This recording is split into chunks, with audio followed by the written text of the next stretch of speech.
How to enable or disable save screenshot to clipboard on Samsung Galaxy S26 Ultra. So let's start the video. First of all, go to app library. Now here, so click on settings app. Now in setting, scroll down and click on general management.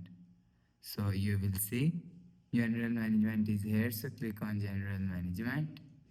So after click on general management, scroll down and click on Samsung keyboard settings.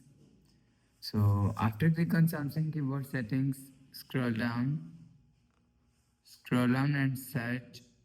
You will see save screenshot to clipboard is here. So if you want to enable save screenshot to clipboard, so turn on this button.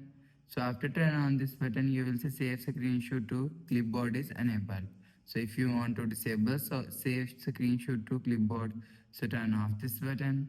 So after turn off this button, you will see save screenshot to clipboard is disabled. So you will enable or disable save screenshot to clipboard from here. So after the process, go back to home screen, refresh phone. So that's how you can enable or disable save screenshot to clipboard on Samsung Galaxy S26 Ultra. So if you like the video, please subscribe. Thanks for watching.